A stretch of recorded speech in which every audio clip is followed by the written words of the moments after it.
आराध्या की ये बात सुनकर उस बच्चे की आंखों में आंसू आ गए। वो आराध्या की तरफ बढ़ा और उसने उठकर आराध्या के माथे पर अपना हाथ रखा।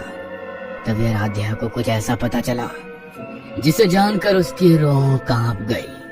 कितनी बार बोल दिया मैंने तुझे कि दूसरी शादी कर ले। ये नहीं दे सकती हमारे खानदान को वारिस। पता नहीं किस बांझ को हमने अपने घर की बहू बना लिया। तुम चिंता मत करो माँ, बस इस साल रुक जाओ। उसके बाद मैं इसे तलाक देकर दूसरी शादी करूंगा। इससे शादी करके तो मेरी जिंदगी ही बर्बाद हो गई। गायत्री बैनर्जी फैमिली की बड़ी बहू थी। उसकी शादी को 8 साल बीत चुके थे। हर इलाज करने के बाद भी उसे कोई संतान नहीं हुई और इसी वजह से कभी सास के ताने तो कभी पति की खरी खोटी बातें सुनकर उसका जीवन तो मानो अंदर ही अंदर खत्म हो गया था। एक बच्चे को जन्म ना दे पाने का इल्जाम सब उस पर हावी ही करते जा रहे थे और अब तो उसके पति ने शराब पीकर उसे मारना पीटना भी शुरू कर दिया था। बांझ कहीं की, मेरी जिंदगी बर्बाद कर दी तूने।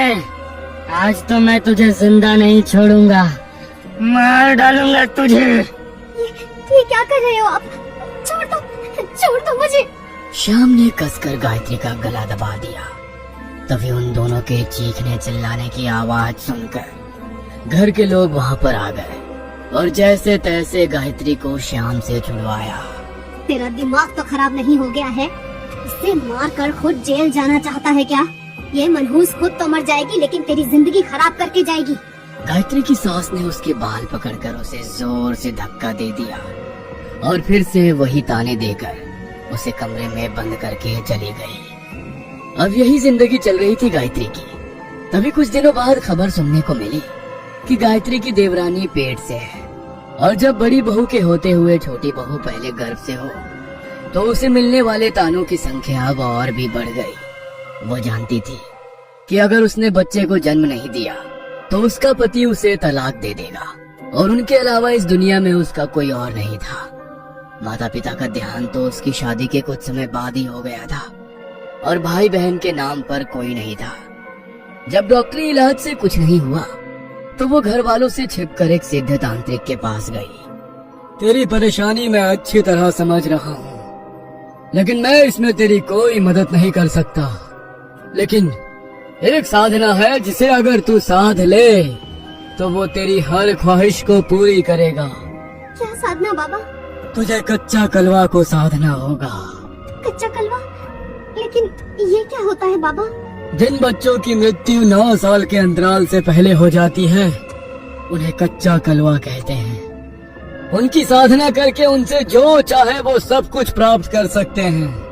मैं अपने बच्चे के लिए कुछ भी करने को तैयार हूँ बाबा। बताइए मुझे क्या करना होगा? जब छोटे बच्चों की मृत्यु हो जाती है तो उनके शव का अंतिम संस्कार नहीं किया जाता। उनके शरीर को मिट्टी में दफना दिया जाता है जिससे उनकी साधना की जाती है। तुझे उसी मिट्टी में दफनाए हुए बच्चे की आत्मा को साधना होगा। लेकिन कैसे बाबा? मेरे पास अभी तुझे कुछ समझाने का समय नहीं है। मैं जानता हूँ ये मेरे जीवन का आखिरी समय चल रहा है, इसलिए मैं ये साधना करने में तेरी कोई सहायता नहीं कर पाऊंगा। लेकिन इस तंत्र की किताब में कच्चा कलवा साधने की विधि लिखी है। उस विधि से तू उसकी साधना करना और उसे साध कर दुनिया की जो भी खुशी तुझे चाहिए वो उससे मांग लेना। वो तुझे सब दे देगा। लेकिन इस बात का खास ध्यान रखना कि जिस कब्र को तू खोदेगी वो एक छोटे बच्चे की हो। गायत्री के दिमाग में अब ये बात बैठ गई। अब वो हर दूसरे तीसरे दिन कब्रिस्तान के पास जाकर चक्कर लगाने लगती और देखती कि कहीं किसी ने अपने मरे हुए बच्चे को दफनाया है या नहीं। तभी एक दिन एक बच्चे की मृत्यु हुई और उसके घर वाले उसे दफना कर रोते हुए वहां से चले गए। गायत्री ने उसकी कब्र को ध्यान से देखा और जब कुछ दिन बाद उसके ससुराल वाले अपने रिश्तेदार के यहाँ शादी में गए तो उसने घर से एक मिट्टी का छोटा कलश और लाल रंग का कपड़ा लेकर खुद एक काला लिबास पहनकर रात के अंधेरे में शमशान घाट में दाखिल हुई। उसने उसी कब्र को खोदा और बच्चे के शरीर के बचे हुए कुछ टुकड़े, थोड़ी मिट्टी और कुछ हड्डियों को उस कलश में भर दिया और उस कलश को उस लाल कपड़े से बांध दिया। वो शमशान घाट में बैठकर कच्चा कलवा को साधने के लिए साधना करने लगी। उसने यज्ञ कुंड के पास रखे एक धारदार चाकू से अपनी हथेली पर एक चीरा लगाया और उसकी हथेली से बहकर खून जब यज्ञ कुंड में पड़ा तो आग की लपटें बहुत ऊपर तक उठी और उसे किसी बच्चे के रोने की आवाज सुनाई दी। बच्चे की रोने की आवाज सुनकर वह अचानक डर गई। तभी वहां पर रखा वो कलश जिसमें उसकी मृत्यु बच्चे की हड्डियां और शरीर के टुकड़े थे अचानक हवा में उड़ने लगा और बच्चे के रोने की बहुत तेज चीख के साथ सब कुछ अचानक से शांत होकर वो कलश उसके पास आ गया। वो उस साधना को करके बहुत खुश थी कि अब वो भी माँ बन पाएगी। उसने उस कलश को अपने पल्लू में छुपाया और रात के लगभग 3 बजे अपने घर में दाखिल हुई। घर के सब लोग शादी में गए थे तो उससे सवाल करने वाला भी कोई नहीं था। घर आकर वो सबसे पहले अपने कमरे में गई। उसके कमरे में कुछ तंत्र का सामान बिखरा हुआ था। उसमें से उसने सिंदूर उठाया और कलश पर एक अजीब सा निशान बना दिया। उसने किताब में लिखा एक मंत्र बोला और कलश को लेकर वो सीधी अपने आंगन में गई और वहां की मिट्टी खोदकर उसने उस कलश को वहीं दबा दिया। वो उसे मिट्टी में दबाकर घर के अंदर जाने लगी। तभी उसे पीछे एक बच्चे की आवाज सुनाई दी। मैं यहाँ पर अकेला नहीं रहना चाहता, तुम मुझे भी अपने साथ ले जाओ ना। गायत्री ने तांत्रिक बाबा द्वारा दी गई उस तंत्र की किताब में कच्चे कलवे को सिद्ध करने की विधि को तो पढ़ लिया था, लेकिन वो ये पढ़ना भूल गई थी कि अगर साधना पूरी होने के बाद और कलश को मिट्टी में गाड़ने के बाद चाहे कुछ भी हो जाए लेकिन उसे पीछे मुड़कर नहीं देखना है। लेकिन जब उसके कानों में वो आवाज पड़ी तो उसने पीछे मुड़कर देख लिया। 2 दिन बाद उसके परिवार वाले शादी से वापस घर आए तो उनके होश उड़ गए। गायत्री का पूरा शरीर नीला पड़ चुका था और उसकी जीभ भी बाहर को लटक कर आई हुई थी। वो इतनी भयानक लग रही थी कि घर वाले उसे देखने की भी हिम्मत नहीं कर पा रहे थे। पुलिस इन्वेस्टिगेशन के लिए आई, लेकिन उसकी मौत के साथ साथ ये देखकर चौंक गई कि उसके कमरे में तंत्र मंत्र का इतना सारा सामान बिखरा हुआ है। अच्छा ये बताइए, ये शुरू से ही इस तरह की तंत्र मंत्र करती थी या इनकी दिमागी हालत ठीक नहीं थी? इस तरह का केस तो हमने पहली बार देखा है। इनकी हालत देखकर हमें कुछ सामान्य नहीं लग रहा। हमने बहुत बार समझाने की कोशिश की थी इंस्पेक्टर साहब, लेकिन इसने हमारी बात कभी नहीं मानी।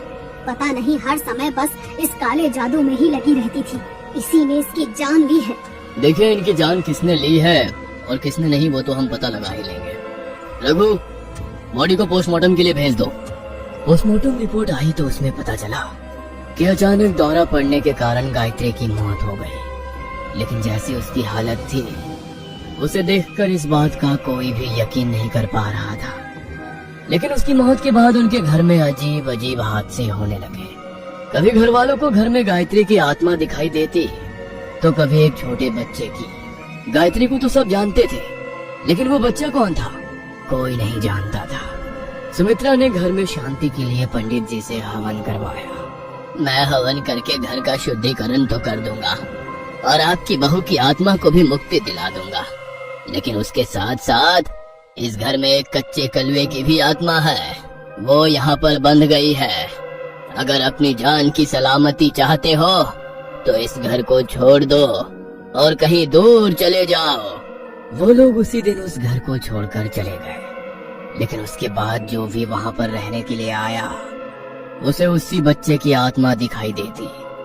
वो किसी को नुकसान नहीं पहुंचाता था, लेकिन जब कोई किसी आत्मा को अपने सामने देख ले तो डर के मारे उसे वो घर छोड़कर जाना ही पड़ता। लेकिन जब आराध्या ने उस बच्चे की आंखों में आंसू देखे और ये समझा कि उस बच्चे ने उसे कभी कोई नुकसान नहीं पहुंचाया है, तो वो उसके आंसुओं के पीछे का दर्द और कहानी जानने को आतुर हो गई। और आज जब उसने उसके पीछे की कहानी जान ली थी तो वो सब कुछ समझ गई। मैं समझ गई हूँ कि उसने अपने स्वार्थ के लिए तुम्हारी अस्थियों को साध कर तुम्हें कैद कर लिया और तुम्हारी मुक्ति का मार्ग बंद हो गया, और इसीलिए तुम इतने सालों से इस घर में भटक रहे हो। शायद तुम हमेशा सबको इसीलिए नजर आते थे कि कोई तुम्हें मुक्त करा सके, मगर कोई तुम्हें समझ ही नहीं पाया।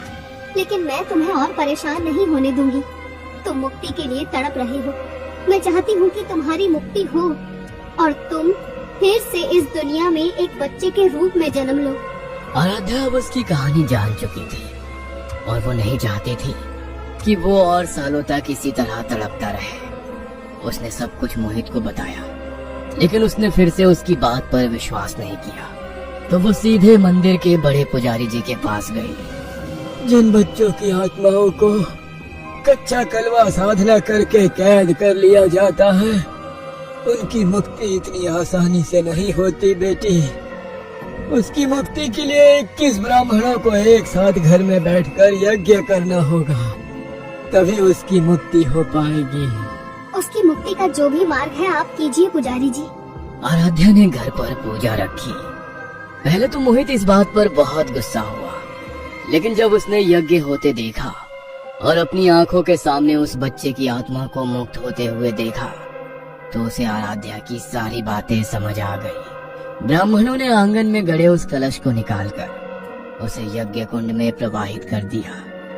पूरे 21 ब्राह्मणों के कई घंटे तक किए गए यज्ञ के बाद उस बच्चे की आत्मा मुक्त हो गई। लेकिन जब वो मुक्त हो रहा था, तब उसने अपनी आंखों में आंसू भरकर आराध्या को देखते हुए एक बात कही। माँ, तुमने मुझे बहुत प्यार दिया।